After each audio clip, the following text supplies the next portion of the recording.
RTGA, mieux qu'une chaîne, un monde.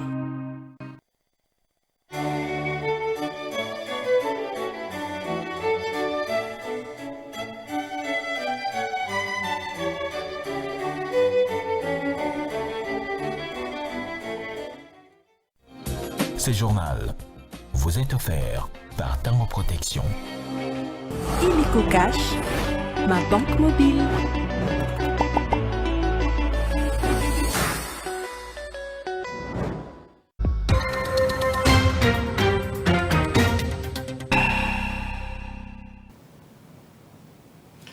Mesdames et messieurs, bonsoir. Tout le plaisir est pour moi de vous retrouver pour cette session d'information sur la RTGA. Donc voici les principaux points d'ancrage. L'état de siège prorogé pour la 85e fois à la Chambre haute du Parlement. Le Sénat congolais annonce qu'une table ronde pour son évaluation sera organisée à la fin de ce mois de novembre, après la tournée de la Première ministre au Nord Kivu et en Ituri.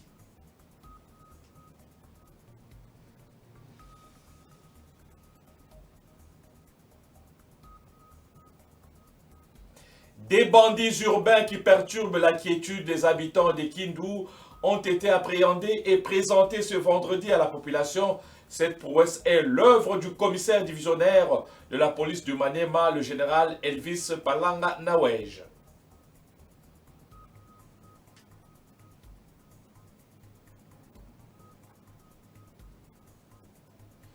Enfin, la pirogue très prisée dans l'arrière-pays pour la traversée des rivières et autres cours d'eau trouve également son utilité à Kinshasa. Les habitants des communes de Njili et Kisenso recourent constamment à ce moyen de transport pour atteindre les deux rives de la rivière Njili. Voilà comme annoncé, le Sénat a adopté pour la 85e fois l'état de siège dans les provinces de l'Ituri et du Nord Kivu. Le vice-ministre de la Justice qui a défendu ce projet de loi devant les sénateurs a fait savoir que la chef du gouvernement a reçu des instructions du chef de l'État pour l'organisation sans tarder de l'évaluation de l'état de siège par l'exécutif national. Bien avant, la première ministre va conduire dans les tout prochains jours une mission gouvernementale Assemblée nationale Sénat au Nord Kivu et en Ituri. Dieu merci Diaka. Après l'Assemblée nationale, le Sénat à son tour a procédé à la prorogation de l'état des sièges sur une partie de la République démocratique du Congo, et c'est là pour la 85e fois. Le texte gouvernemental a été présenté par le vice-ministre de la Justice, Samuel Mbemba. L'émissaire de la chef du gouvernement congolais a défendu les textes gouvernementaux, notamment en épinglant les résultats escomptés produits par cette opération dans la province du Nord Kivu et de l'Ituri. Un complément d'information a été livré à la plénière provenant de la chef du gouvernement. À en croire le vice-ministre de la Justice, la chef du gouvernement va effectuer une descente dans les provinces à problème, à savoir le Nord Kivu et l'Ituri.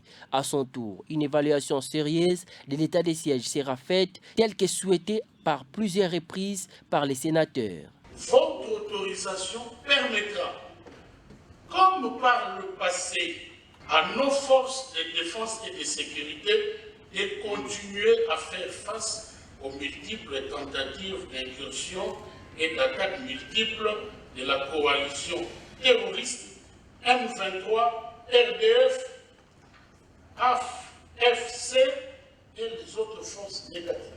C'est là que se résument les objectifs et l'instauration de l'état de siège.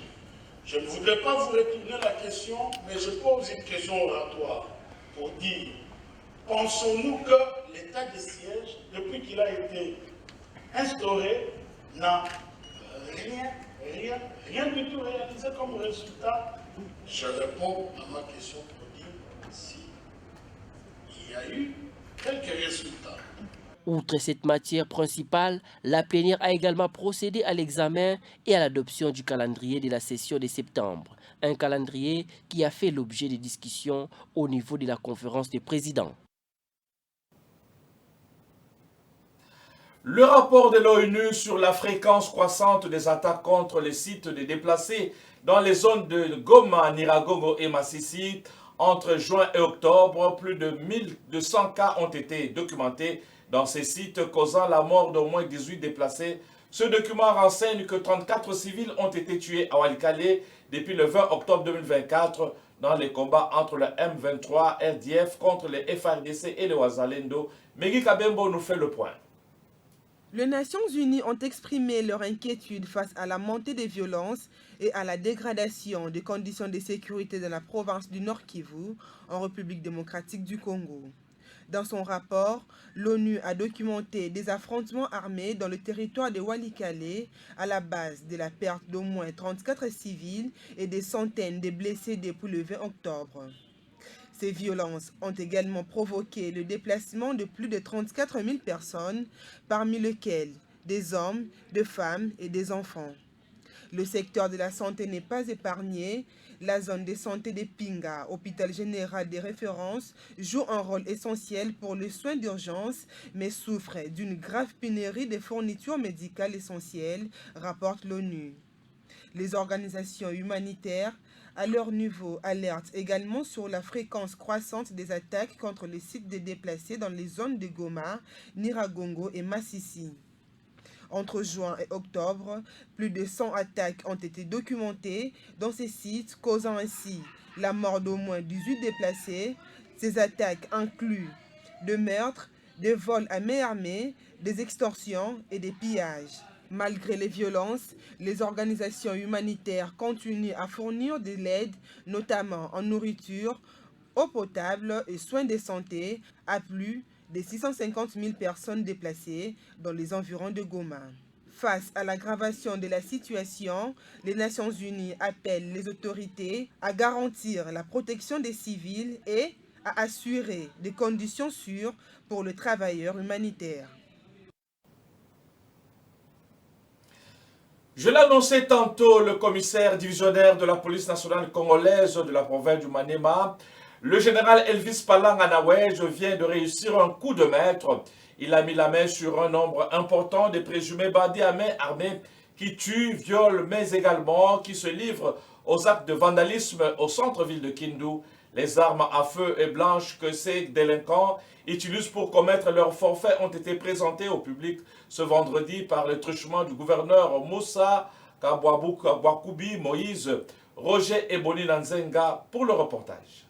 12 présumés assassins des grands chemins sur le 30 arrêtés par le service des renseignements des métiers de l'ordre public avec leurs armes ont été présentés ce vendredi 8 novembre 2024 devant les gouverneurs de la province d'Imanema Moussa Kabwakoubi Moïse. Ces présumés malfrats tuent, vandalisent le bien public, les panneaux et les accumulateurs du système photovoltaïque qui alimente l'éclairage sur les grandes artères de la ville de Kindu. Moussa Kabwakoubi a à son tour pris la décision de soutenir la justice pour mieux faire son travail sans aucune entrave lors du procès qui sera organisé pour établir leur culpabilité. Là, nous sommes venus pour la 4e fois à la tribune pour présenter les criminels qui sont en train de maltraiter, malmener la population de Kindu. Et la particularité pour la cérémonie de ce jour, c'est qu'on nous a même présenté une des armes AK-47 qui était utilisée par les voleurs armés à Kalima, à 100 km d'ici. Donc encore une fois, nous remercions son Excellence M. Félix Antoine Tshisekedi, chef de l'État, pour l'appui qui ne cesse de nous accorder afin de bien nous acquitter de notre mission. Il est à signaler que ces jeunes gens présumés criminels dont l'âge avoisine 17 à 30 ans font l'objet de plusieurs accusations dont assassinat, viol, vol de biens de valeur et argent, mais aussi ils se livrent à la consommation de drogue. Ouvrons le chapitre économique. La réunion du comité de conjoncture économique tenue récemment a abordé essentiellement la question de la surveillance des marchés d'échange et des biens ainsi que des services pour confirmer la stabilité qui s'installe sur les différents marchés ces dernières semaines. Selon les participants à cette réunion, le niveau de prix est relativement stable et le taux d'inflation est maîtrisé. Plus de détails dans ce propos du vice-premier ministre en charge de l'économie nationale, Daniel Mukoko Samba. Suivez. Il est donc important que les recettes publiques soient mobilisées à la hauteur voulue, mais qu'il y ait aussi une bonne maîtrise des dépenses publiques, essentiellement les dépenses en urgence. Le gouvernement s'est fixé l'objectif de garder un niveau, on va dire, tolérable de dépenses en urgence, mais il est évident que des efforts supplémentaires sont nécessaires pour une bonne tenue de ces dépenses, surtout en cette période de fin de l'année. D'ailleurs, à ce sujet, la réunion du comité de conjoncture économique a pris la résolution d'obtenir des ministères des Finances et du ministère du Budget un plan de trésorerie pour les 2 derniers mois de cet exercice, donc de cette année, de manière à ce que nous ayons une bonne prévisibilité de la manière dont nous allons contrôler les dépenses publiques en cette période cruciale de fin d'année. Enfin, étant donné que Son Excellence Madame la Première ministre a signé, et les ministres concernés ont contresigné, le décret relatif à la lutte contre la vie chère, pour faire simple, et qui consiste à obtenir la baisse des prix des denrées alimentaires importées. Il a été décidé pour que ce décret produise les effets dans les meilleurs délais possibles, que le ministère de l'Économie nationale, avec l'assistance de l'Inspection générale des finances, où vous avez à mes côtés l'inspecteur général chef des services, que l'on puisse donc procéder à la certification des stocks de manière à pouvoir faire bénéficier les importateurs des crédits d'impôt à valoir bien sûr sur les importations futures, ce qui permettra d'obtenir la baisse de ces prix dans les meilleurs délais possibles. Le redressement de la Gécamine afin de revitaliser ses capacités de production, la question a été au centre des entretiens entre la Première ministre Judith Suminwa et la délégation syndicale de cette entreprise minière qui constitue le poumon de l'économie congolaise. André Ikoma pour le commentaire.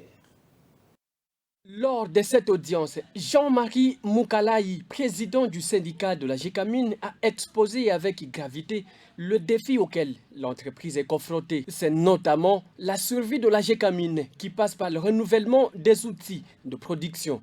À ce jour, les infrastructures sont devenues obsolètes et nécessitent une modernisation urgente. La délégation syndicale de la Gécamine a reçu des assurances de la Première ministre Judith Suminwa Tuluka pour son accompagnement. La réponse a été rassurante pour nous, c'est-à-dire elle a promis de faire de la Gécamine comme avant, fleuron de notre économie, mais il faut le préalable. Ce sont les moyens financiers dont la Gécamine dispose dans ses partenariats, mais la Gécamine, c'est une entreprise de l'État congolais, que l'État accepte qu'une partie de ces recettes puisse servir à renouveler les usines et faire des recherches pour avoir les minerais. Ces partenariats donnent des ressources à la Gécamine. Mais la Gécamine, c'est une entreprise qui a un seul propriétaire, un seul actionnaire, l'État congolais. Les échanges entre la chef du gouvernement et la délégation syndicale ont mis en lumière non seulement le défi à relever, mais aussi les opportunités à saisir. La volonté de la Première ministre est d'engager un dialogue constructif avec le syndicat, un signal positif pour l'ensemble de travailleurs de la Gécamine qui attendent des actions concrètes. Et le partenariat entre le ministère des Affaires sociales et les organisations locales et internationales en première ligne au Forum des affaires et philanthropie à Singapour. Aziz Amounana, patron de la sociale en RDC, a axé son intervention sur l'amélioration du service de santé. Suzy Kibira Omari pour le reportage. Nathalie Aziza Mounana, ministre des Affaires sociales, Action humanitaire et solidarité nationale, a participé à l'ouverture du Forum des affaires et de la philanthropie à Singapour en présence des membres du gouvernement et du président du Parlement de la République de Singapour. Pendant ces assises, Aziza Mounana Nathalie a insisté sur le rapport qu'entretient le ministère des Affaires sociales, Action humanitaire et solidarité nationale avec les organisations locales et internationales pour améliorer les services de santé, notamment dans les zones rurales. Distingués invités, mesdames et messieurs, c'est un honneur pour moi de me tenir devant vous aujourd'hui, représentant la République démocratique du Congo, un pays qui est connu non seulement pour ses ressources naturelles abondantes, mais également pour sa résilience et sa détermination. Sous la direction de notre président de la République, son Excellence Félix Antoine Tshisekedi Tshilombo, nous nous concentrons sur la transformation du paysage social et humanitaire de notre nation. Nous travaillons pour que chaque Congolais, quelles que soient ses conditions, puisse accéder aux soins médicaux dont il a besoin pour mener une vie saine et productive. Malgré les conflits persistants à l'est de notre pays, nous restons déterminés à rétablir la paix sur toute l'étendue de la République démocratique du Congo et assurer un avenir meilleur de prospérité et d'opportunités pour tout notre peuple. Mr. Mounana from Congo, thank you very much for sharing. Ce forum offre des perspectives cruciales sur l'investissement à impact visible, la durabilité et l'innovation sociale en République démocratique du Congo. Cabinda, chef-lieu de la province de Lomami, accueille depuis le jeudi 7 novembre les travaux du programme d'investissement pour la forêt et la restauration des savanes lancés par le gouverneur ad intérim Célestin Kayimbe. Ces assises visent à promouvoir les investissements dans la foresterie pour plus de protection de l'écosystème. Des précisions avec Benjamin Loubo.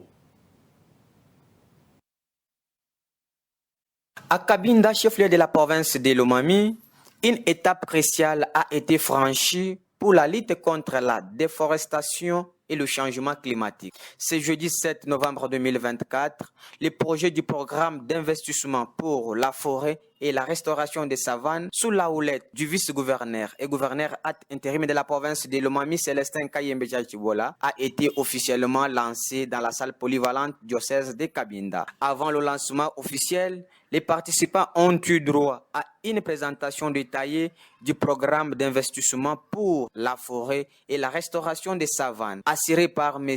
Afermi Koufino, expert en système d'information géographique et aménagement du territoire, représentant le coordonnateur national de l'ISCPIF. Afermi Koufino a démontré les objectifs et les retombées attendu de ces projets. D'un montant de 300 millions de dollars américains sur financement de la Banque mondiale, le projet couvre 7 provinces, parmi lesquelles la province de la Lomami pour une durée de 7 ans. Le PIFORES, qui va connaître son lancement aujourd'hui dans la province de la Lomami, vise à lutter contre la déforestation et contre les changements climatiques. Ma province a d'immenses défis qui se posent en matière de son développement durable et reste confronté aux effets néfastes de la dégradation de l'environnement par la perte de la biodiversité, la reprise tardive de la pluie, la baisse de la production agricole, la désertification constatée dans certains milieux, etc. La question du changement climatique occupe une place de choix dans les programmes de mon gouvernement. Les projets PIFORES représentent une initiative prometteuse pour la province de Lomami. Ce lancement marque le début d'une série d'actions concrètes qui permettra au pays de développer les capacités pour positionner la RDC comme pays solution dans la lutte contre le changement climatique. Une nouvelle restructuration au sein de Equity BCDC. Cette banque vient de nommer les nouveaux dirigeants donc à la tête. Il s'agit entre autres de Willy Moulamba, nommé directeur général. Il remplace à ses postes Célestin Moukeba, Ces nominations s'effectuent afin de renforcer les capacités et développer les opérations en République démocratique du Congo. Reportage Judith Ebondo et Djibril Panzo. Le conseil d'administration d'Equity a annoncé des nominations au sein du conseil et de la direction afin de positionner l'organisation sur la voie de la croissance et de l'impact. Sont nommés notamment membres du conseil d'administration Eric Mboma-Tamutunu, Madame Sandra Antunes, Monsieur Kadita Chibaka. En plus de ces nominations, Monsieur Willy Moulumba est nommé directeur général d'Equity BCDC et il se dit très honoré par cette nomination. Afin de rapprocher les services d'Equity BCDC de ses clients dans les zones régionales, le conseil d'administration a créé des postes de directeurs généraux adjoints basés dans les régions afin de permettre la décentralisation de l'autorité décisionnelle. À noter que Equity BCDC est une filiale d'Equity Group Holding suite à l'acquisition de la majorité des actions de la BCDC en juillet 2020. Et l'amélioration des voies de communication en République démocratique du Congo était au centre des échanges entre le vice-premier ministre des Transports, Jean-Pierre Bemba Gombo, et les membres de la Société financière internationale. Cette société va accompagner le gouvernement congolais dans les domaines fluvial, aérien et ferroviaire plutôt. Je vous propose de suivre ce reportage. Les projets gouvernementaux visant le développement et l'amélioration des infrastructures de transport en République démocratique du Congo étaient en toile de fond de l'audience qu'a accordé le vice-premier ministre, ministre des Transports, Voies des Communications et des Enclavements Jean-Pierre Bemba Gombo, jeudi 7 novembre, aux membres du comité directeur de la Société financière internationale. Au sortir de l'audience, Malik Fall, représentant régional de la Société financière internationale, s'est dit content de cette excellente discussion basée sur les différents besoins et priorités du gouvernement dans le secteur des transports ferroviaires, aériens et fluvial. Il révèle que les deux parties se sont convenues de continuer les discussions en vue d'accompagner ces projets du gouvernement pour renforcer les infrastructures des transports qui sont nécessaires pour le développement économique du pays. Nous sommes actuellement cette semaine en mission avec des collègues qui sont venus visiter la RDC, la Kinshasa, pour rencontrer les acteurs publics et les acteurs privés en vue d'identifier des opportunités d'investissement dans le secteur des infrastructures. Donc nous avons eu une excellente discussion avec son Excellence, Monsieur le Ministre. Nous avons discuté des différents besoins et des différentes priorités du gouvernement dans le secteur du transport, aussi bien dans le secteur du rail, dans le secteur des ports, aéroports. Et nous avons convenu de continuer les discussions en vue d'accompagner les projets du gouvernement pour renforcer ces infrastructures de transport qui sont nécessaires pour le développement économique du pays. À noter que ces discussions vont se poursuivre dans les prochains jours, dans l'objectif de trouver des solutions idoines aux problèmes des transports en RDC. Et puisque nous parlons de la voie fluviale, la traversée en pirogue s'impose comme solution pour les habitants des zones riveraines. Tel est le cas des habitants des communes de Kisenso et Ngaba à Kinshasa. Un moyen rapide et économique pour relier les deux rives. Voilà pourquoi les piroguiers conseillent à ceux qui tiennent à faire ce transport d'utiliser des pirogues en bon état pour éviter tout danger. Suzy Kibira Omari pour le reportage.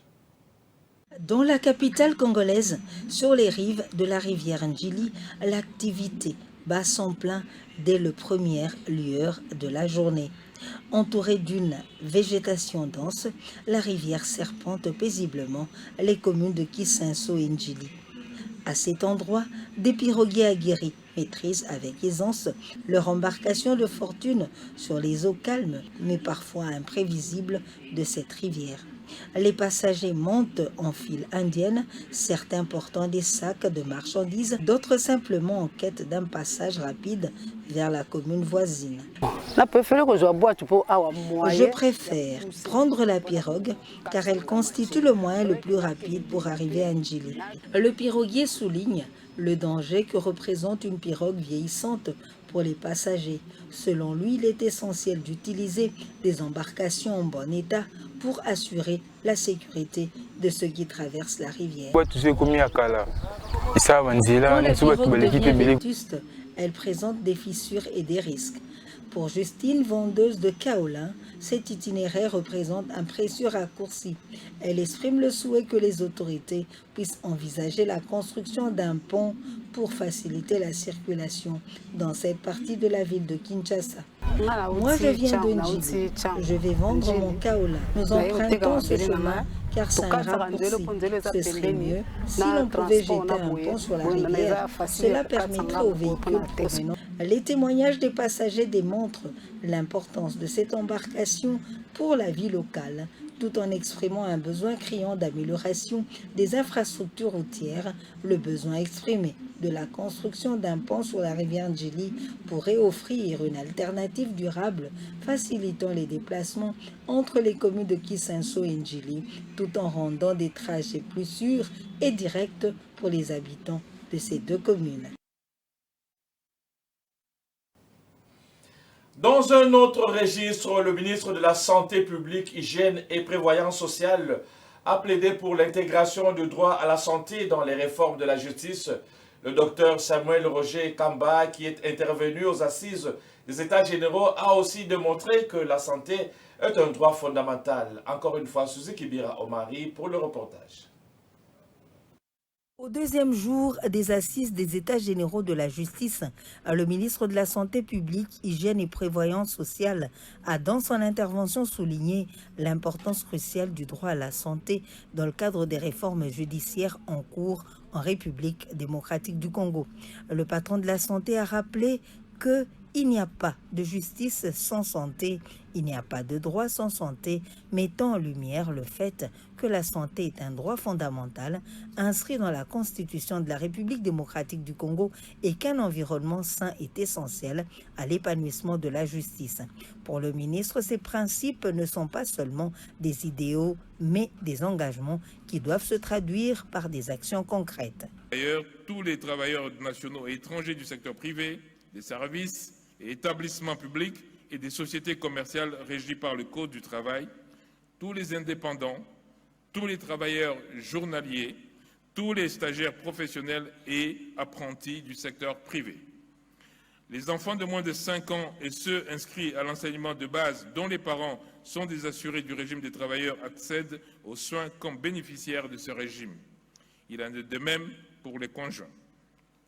Les élèves inscrits aux humanités et les étudiants dont les parents sont des assurés du régime des travailleurs sont soumis aussi au régime scolaire et étudiantin auquel ils appartiennent. Le ministre a ensuite évoqué l'initiative de la couverture santé universelle visant à garantir un accès équitable aux soins pour tous les Congolais, indépendamment de leur statut social ou économique. Selon le ministre, la CSU est la concrétisation du droit à la santé, un droit fondamental inscrit dans la Déclaration universelle des droits de l'homme de 1948.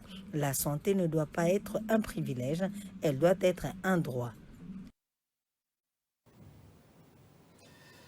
Des recommandations ont été formulées à l'issue de l'atelier visant la mise en œuvre de la vaccination en République démocratique du Congo. Il s'agit entre autres de l'actualisation du chronogramme des activités clés à la satisfaction du programme élargi de vaccination. Suivez les détails dans ce reportage. Pendant 4 jours, les acteurs impliqués dans les plans et initiatives visant à réduire le nombre d'enfants zéro dose et enfants non vaccinés ont formulé des recommandations pour améliorer la mise en œuvre sur terrain de la vaccination dans le cadre de l'approche développée du Fonds accélérateur de l'équité FAE. Parmi ces recommandations, l'actualisation du chronogramme des activités clés, l'accélération de la mise en place des cadres de redevabilité à tous les niveaux, la vulgarisation des normes et directives, y compris les outils revisés dans les provinces. Ces discussions approfondies réjouissent le directeur du programme élargi de vaccination.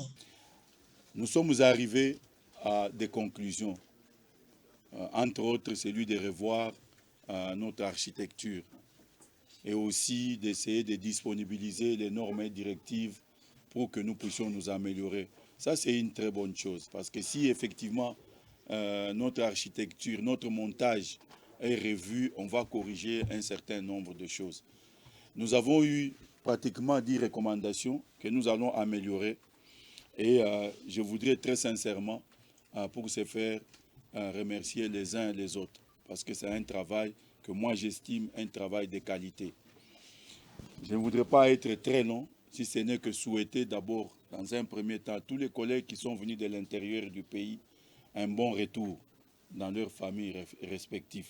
Les nouvelles stratégies permettront d'améliorer la vaccination en RDC, car beaucoup d'enfants congolais meurent par les maladies évitables par la vaccination. Et voilà, on va rappeler les principaux titres de cette session d'information. L'état de siège prorogé pour la 85e fois à la Chambre haute du Parlement.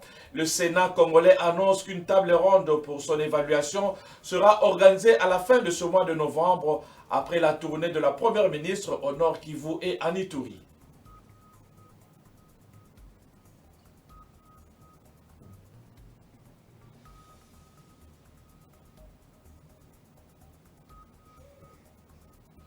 Des bandits urbains qui perturbent la quiétude des habitants de Kindu ont été appréhendés et présentés ce vendredi à la population. Cette prouesse est l'œuvre du commissaire divisionnaire de la province, de la police donc de la province du Maniema, le général Elvis Palanga Nawej.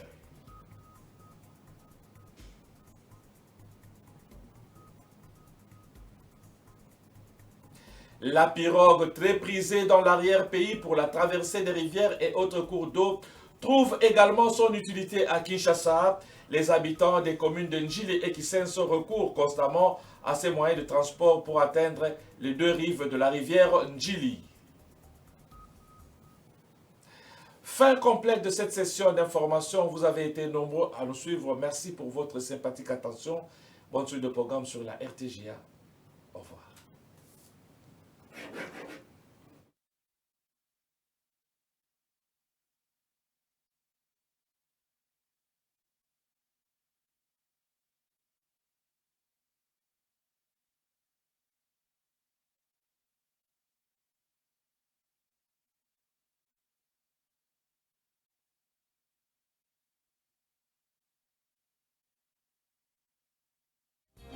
Ce journal vous a été offert par Tango Protection. Illico Cash, ma banque mobile.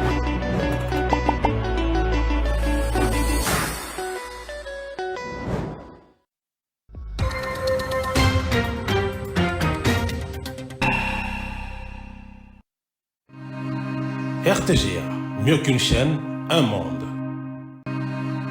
RTGA, mieux qu'une chaîne, un monde.